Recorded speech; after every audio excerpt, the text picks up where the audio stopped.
High over northern Europe, late 1943, an American fighter plane plunges erratically, trailing a massive plume of thick, oily smoke. To the veteran Luftwaffe pilot closing in behind him in a Messerschmitt Bf 109, the American is doomed. It is a textbook interception. Dropping his speed and lowering his guard, the German eases in to record the kill, expecting a parachute or a sudden fireball. Instead, the dying American plane violently snaps level, the smoke vanishes instantly, and in a fraction of a second, the hunter realizes he is staring directly into the barrels of 6 .50-caliber machine guns. This harrowing scenario is often dismissed as a Hollywood myth, a cinematic exaggeration of aerial combat. But buried within declassified United States Army Air Force's combat reports, aircraft schematics, and strict Luftwaffe tactical doctrines lies a far more complex reality. Desperate American pilots occasionally utilized this highly controversial playing possum tactic during the grueling bomber offensives of World War II. We are going to strip away the legend to examine the brutal mechanics of the air war, exploring how aviators weaponized psychological manipulation and specific mechanical quirks to force experienced enemy veterans to break their own fundamental rules of survival. In a battle space where kinetic energy was everything, sacrificing momentum was usually a guaranteed death sentence. The crucial question is, how exactly did a pilot deliberately destroy their own airspeed, their absolute only lifeline in a high-altitude dogfight, to successfully turn themselves from helpless prey into a deadly, inescapable trap? To grasp why throwing away airspeed was considered universally suicidal, we must first understand the brutal mathematics governing the skies over occupied Europe during the winter of 1943 and the spring of 1944. The United States 8th Air Force was prosecuting an unrelenting daylight bombing campaign, sending massive formations of B-17 Flying Fortresses and B-24 Liberators deep into heavily defended German airspace. For the fighter pilots tasked with protecting these bombers, the environment was fundamentally hostile long before the enemy even appeared. Escort pilots strapped into the cramped, unpressurized, and freezing cockpits of massive Republic P-47 Thunderbolts and the newly arriving North American P-51 Mustangs faced a punishing geographical reality. They were fighting at the absolute extreme limit of their operational endurance. Taking off from bases in eastern England, they had to navigate across the North Sea or the Channel, climb to 25,000 feet, and escort the heavy bombers for hundreds of miles. Every throttle adjustment,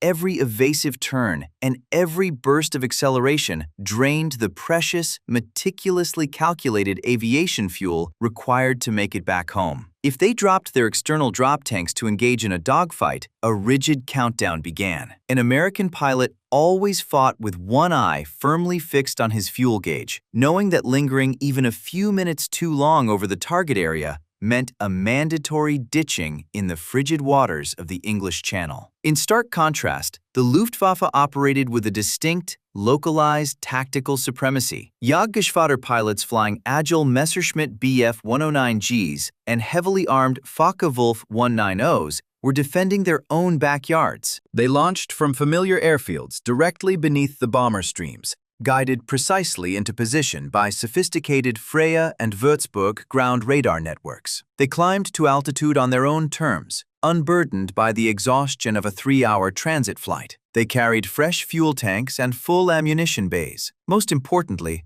if a German pilot's aircraft was critically damaged, he could bail out, drift down to friendly territory, and potentially be back in a spare fighter by that same afternoon. The Americans enjoyed no such safety net. A bailout meant immediate capture and the end of their war. This deep asymmetry in logistics and geography amplified the single most critical doctrine of World War II aerial combat: energy fighting. In the unforgiving physics of the stratosphere, survival was dictated entirely by a pilot's energy state, which is a constant, fluid combination of altitude and airspeed. Altitude is potential energy. Airspeed is kinetic energy. A pilot can trade altitude for speed by diving, or trade speed for altitude in a zoom climb. Whoever held the superior energy state commanded the engagement. A Focke-Wulf diving from a higher altitude possessed the kinetic energy to strike an American formation and immediately pull back up into the vertical, completely untouchable. Because of this inescapable physical law, deliberately bleeding off speed was the ultimate cardinal sin of fighter aviation. Flight instructors at Army Air Force's training fields across the United States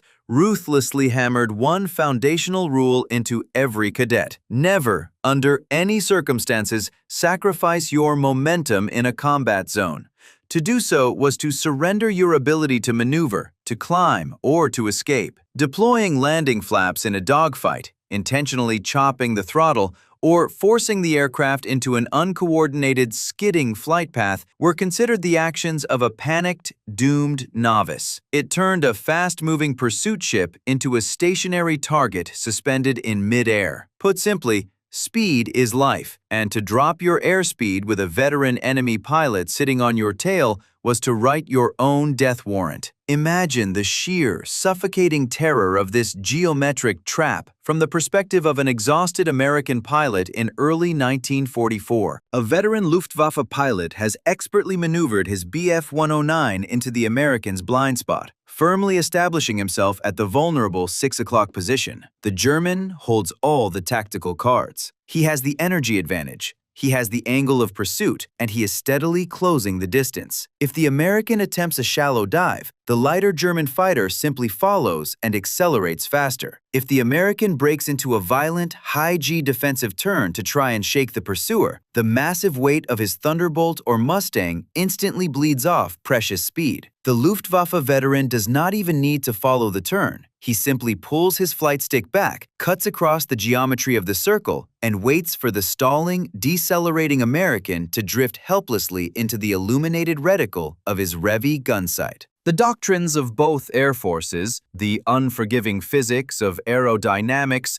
and the grim reality of fuel starvation, all dictate that the American pilot in this scenario has already lost. There is no conventional maneuver left that will not result in a fatal burst of 20mm cannon fire tearing through the cockpit. But warfare is rarely bound by pristine academic theory or training manuals. When the established rules of engagement strictly guarantee your own destruction, the raw human instinct for survival rejects the doctrine entirely. As the tracer fire began to snap past their canopies, a handful of desperate men realized that if maintaining airspeed was failing them, their absolute only chance was to embrace the exact opposite, forcing the enemy to react to a move so fundamentally wrong that it defied all military logic. When physics offers no escape, the only remaining weapon is psychology, delivered through a highly unorthodox exploitation of aircraft plumbing. The mechanism for this deception was never designed for combat. It was a mundane toggle switch on the instrument panel, labeled simply oil dilution. In the freezing damp mornings on British airfields, the heavy lubricating oil inside the massive engines of the Thunderbolts and Mustangs would congeal into a thick sludge. To allow the cold engines to turn over, the oil dilution system was used. Flipping this switch opened a valve that bled raw aviation gasoline directly into the oil lines, chemically thinning the lubricant. It was a strictly ground-level procedure meant solely to prepare the aircraft for frigid temperatures on the tarmac. But a few cornered aviators discovered that activating this system while the engine operated at high combat temperatures produced a spectacular, unintended side effect. Pumping raw gasoline into scorching hot oil and superheated exhaust manifolds caused the fuel to flash boil. The result was instantaneous. A violent, massive eruption of thick, blinding white smoke billowing from the aircraft's exhaust stacks. Triggering the smoke was only the first half of the illusion. A smoking fighter maintaining 300 miles per hour is simply a damaged aircraft attempting to flee. To sell the lie of a catastrophic engine seizure, the American pilot had to commit the ultimate aviation sin. Hidden within his own self-generated smokescreen, he violently yanked back the throttle quadrant, completely cutting engine power. Simultaneously, he deployed the heavy, drag-inducing landing flaps and intentionally crossed his flight controls, throwing the streamlined fighter into an uncoordinated, skidding deceleration. The sudden loss of momentum was bone-jarring. In a matter of seconds, a high-performance pursuit ship was transformed into an unstable brick, shuddering dangerously close to its absolute stall speed. This was not a tactical defensive maneuver. It was a simulated death spiral. The pilot had intentionally stripped himself of all kinetic energy. He could no longer dive away, and he possessed no speed to climb. He was hanging nearly motionless in the stratosphere, tethered to reality only by a precarious mechanical lie. The trap was set, shrouded entirely in a thick cloud of vaporized gasoline. But the American was now genuinely slow and overwhelmingly vulnerable. The entire gamble rested on a razor's edge of human psychology. Would the veteran Luftwaffe pilot hurtling toward the smoke instinctively drop his guard to safely observe his defeated enemy burn? Or would he simply hold his course, squeeze the trigger, and shred the stalling target with cannon fire? Inside the cockpit of a Republic P-47 Thunderbolt, the physical reality of initiating this deception was violent, terrifying, and utterly counterintuitive to every fundamental principle of flight. When a desperate American pilot threw the oil dilution toggle while simultaneously chopping the throttle quadrant and dumping the heavy Fowler flaps into the freezing slipstream, the transition was not a smooth deceleration. It was a bone-jarring structural shock. At 24,000 feet, the thin, sub-zero air was suddenly forced to hit the deployed control surfaces like a solid brick wall. The pilot would be violently thrown forward, his weight catching hard against his canvas shoulder harnesses, as the aircraft's kinetic energy was rapidly bled away into the atmosphere. The massive 2,000 horsepower Pratt & Whitney engine, normally screaming at high combat manifold pressure, was abruptly choked back to a sputtering, uneven idle. The sudden influx of raw aviation fuel into the superheated oil and exhaust manifolds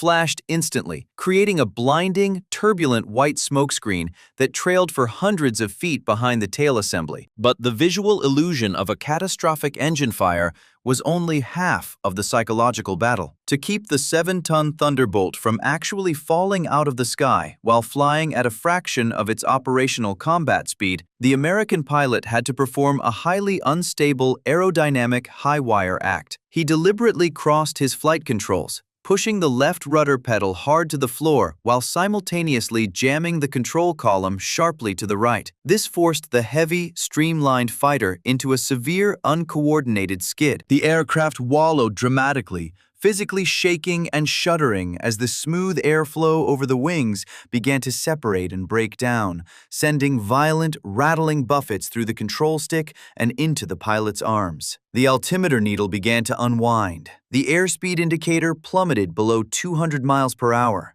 The pilot was intentionally holding his aircraft mere knots above a lethal, uncontrollable aerodynamic stall. Every survival instinct, every hour of rigorous flight training back in the States screamed at him to push the nose down, dive for the deck, and regain his airspeed. Instead, he had to sit inside a smoking, violently shaking metal box, essentially parked in the stratosphere, and wait for a pursuing enemy to take the bait. A few hundred yards behind, the perspective shifted entirely. For the pursuing Luftwaffe pilot, strapped tightly into the narrow, claustrophobic cockpit of a Messerschmitt Bf-109, the sudden eruption of thick, oily smoke from the American fighter was the exact visual confirmation he had been fighting for. Through the thick, framed glass of his armored windscreen, the enemy was visibly dying. The Thunderbolt's abrupt, wallowing deceleration perfectly mimicked the death throes of an aircraft that had just taken a catastrophic, engine-seizing hit to its oil coolers from a 20mm explosive shell. The German pilot reacted exactly as his commanders had trained him. He did not immediately break away to seek another target, nor did he simply pull the trigger, fire a blind burst into the smoke, and bank away into the clouds. Instead,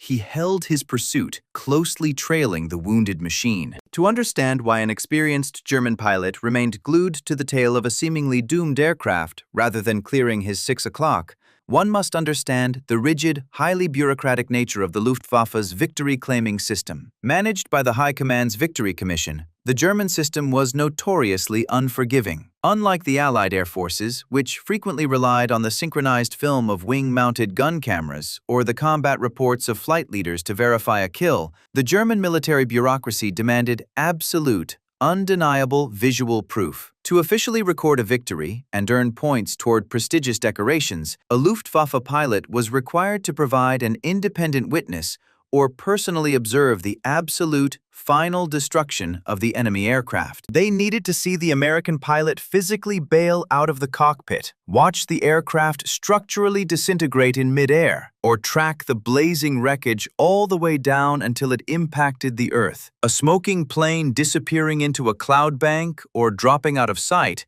was classified merely as a probable, earning the pilot zero official credit. This strict administrative requirement actively shaped tactical combat doctrine in the skies over Europe. It forced experienced German veterans to shadow heavily damaged fighters, escorting them to their graves to secure the bureaucratic confirmation of the kill. By faking fatal damage, the American pilot was specifically weaponizing the Luftwaffe's own rigid administrative rules against them, virtually guaranteeing that the German would close the distance to claim his official prize. As the Messerschmitt rapidly closed the gap, the aerodynamics of the engagement began to shift dramatically. The American Thunderbolt had bled off so much airspeed that the German pilot was now closing much too fast.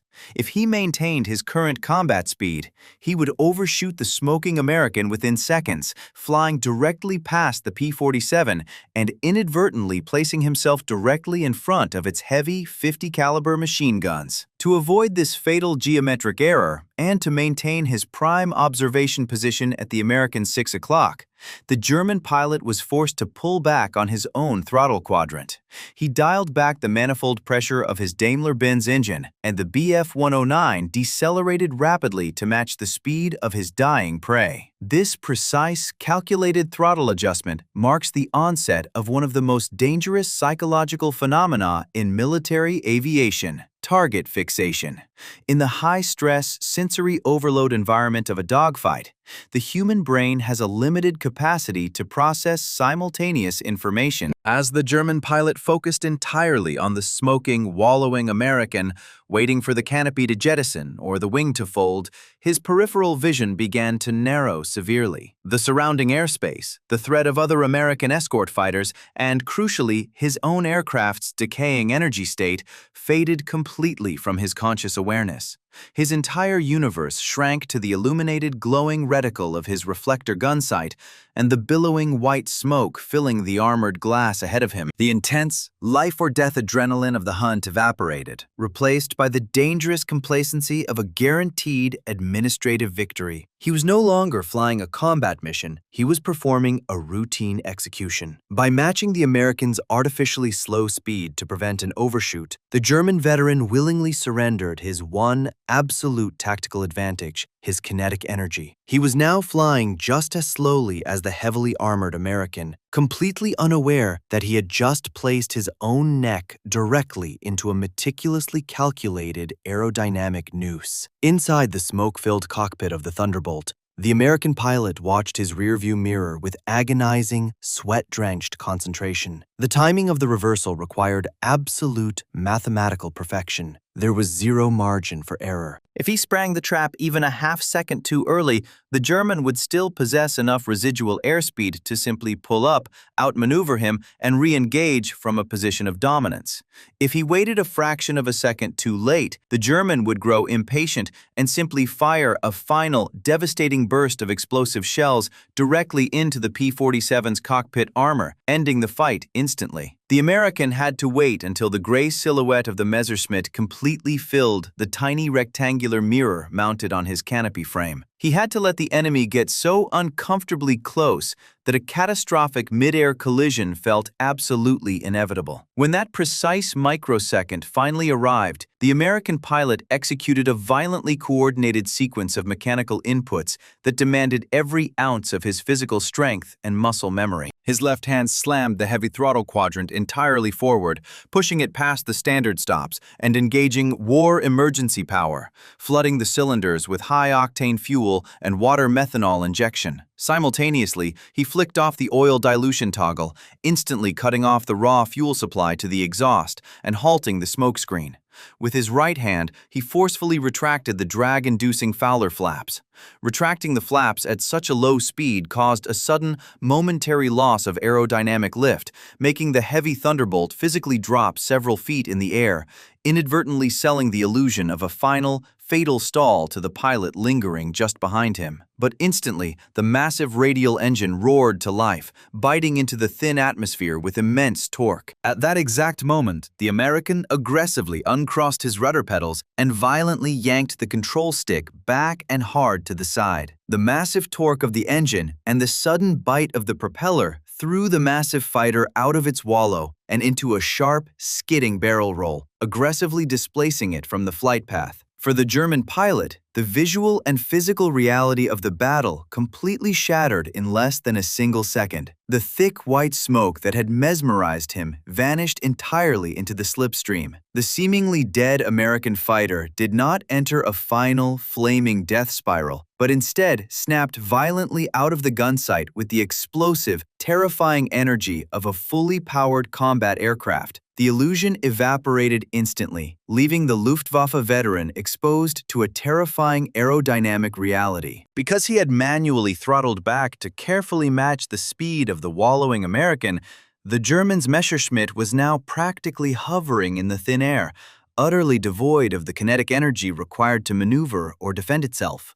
He was hanging on the propeller, his flight controls suddenly mushy, sluggish, and completely unresponsive. When the American Thunderbolt snapped out of the flight path, the German aircraft simply could not follow the maneuver.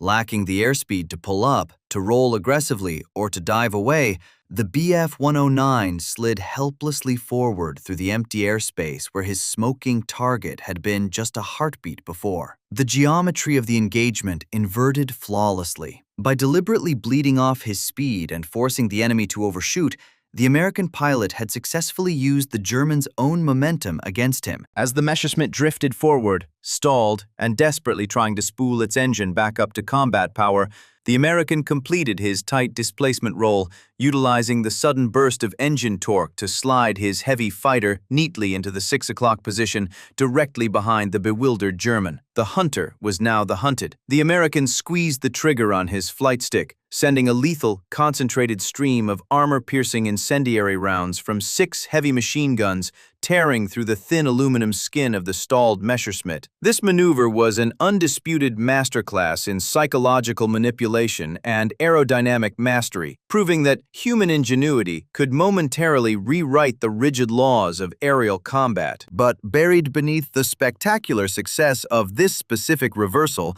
was a deeply uncomfortable historical truth. This was not a standardized, repeatable tactic taught in any Army Air Force's training manual, nor was it a reliable method of surviving the skies over Europe. It was an act of sheer, cornered desperation. How sustainable was a maneuver that required a pilot to intentionally flirt with a fatal aerodynamic stall while deliberately placing himself squarely in the crosshairs of a fully armed enemy veteran? And what were the catastrophic, undocumented hidden costs for the American pilots whose timing was off by even a single, unforgiving heartbeat? The legends passed down in post-war memoirs suffer from a massive, fatal dose of survivorship bias. We only read the combat reports of the men who successfully made it back across the channel. What remains undocumented in the 8th Air Force archives are the grim statistics of failure. For every desperate aviator who perfectly timed his deceleration,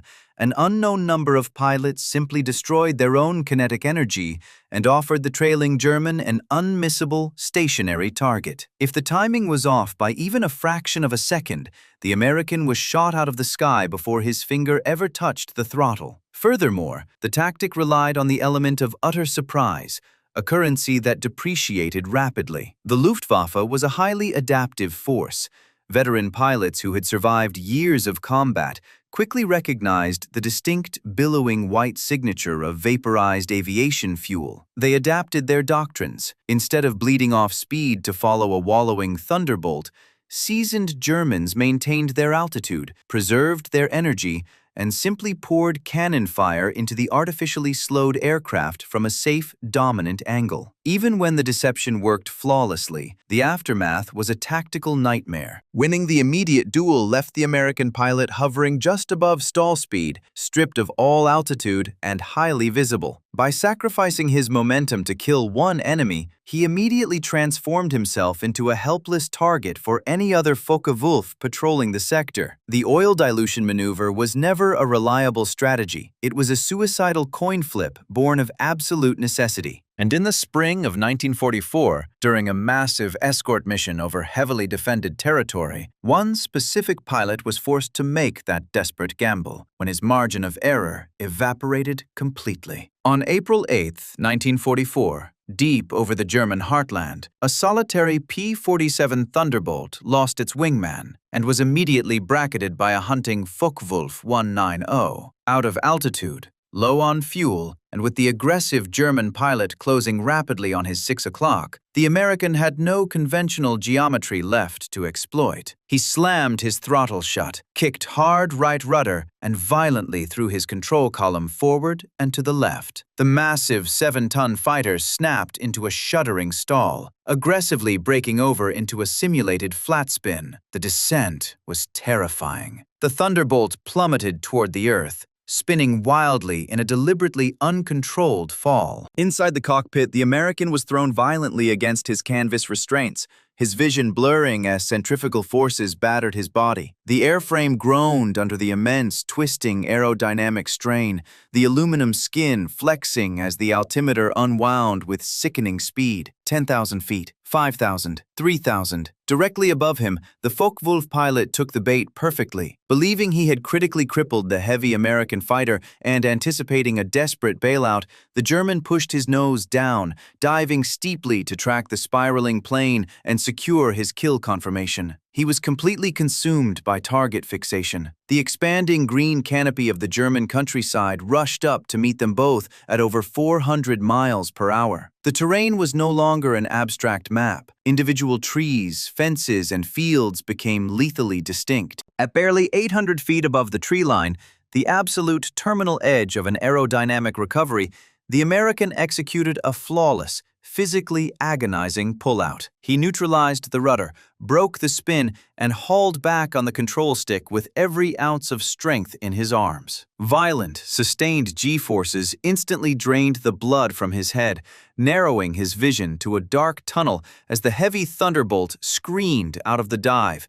its belly shaving the tops of the pines. The German pilot had only a fraction of a second to comprehend the deception. Fixated entirely on the spinning aircraft, he had failed to adjust his own dive angle in time. When the American suddenly snapped level, the Focke-Wulf was still hurtling downward at maximum velocity. The German desperately hauled back on his stick, but physics was now his enemy. The immense kinetic energy of his dive carried him relentlessly forward. He wildly overshot the American, blowing past the Thunderbolt's canopy in a blurred flash of gray camouflage. Hanging just above the forest canopy, the American squeezed his trigger. 6 50-caliber machine guns roared to life, unleashing a concentrated burst of armor-piercing incendiary rounds. The solid stream of fire ripped directly through the Focke-Wulf's fuselage, instantaneously shredding its engine block and wing root. The Hunter, undone by a margin of mere feet and a fatal split second of assumption, shattered against the unforgiving laws of energy he had momentarily forgotten. That shattered Focke-Wulf, much like the Messerschmitt caught completely off guard by a sudden cessation of oil smoke, stands as a testament to one of the most bizarre and terrifying anomalies of the air war over Europe. When we look back at that smoking, seemingly crippled American aircraft plunging erratically through the stratosphere from our opening moments, we no longer see a helpless victim. We see a calculated, desperate exploitation of the enemy's mind. This highly unorthodox maneuver was never codified in any Army Air Force's combat manual. It was a terrifying tactical hack, a wartime mutation born of extreme pressure, terror, and raw mechanical ingenuity. The sheer audacity of intentionally throwing a massive 7-ton fighter into a smoking, wallowing stall highlights a fascinating intersection between cold machinery and human psychology. It reveals exactly how a rigid military bureaucracy can suddenly become a lethal operational vulnerability. The High Command of the Luftwaffe demanded absolute, undeniable visual confirmation. They required their pilots to witness the parachute, the mid-air disintegration, or the wreckage impacting the Earth. That strict administrative rule inadvertently forced experienced combat veterans to drop their guard, bleed off their kinetic energy, and fly their aircraft directly into a meticulously laid aerodynamic trap just to satisfy a paperwork requirement. The desperate aviators who managed to successfully weaponize a simple oil dilution toggle and their own landing flaps proved a profound reality of the Second World War. Behind the sweeping historical narratives of massive industrial output,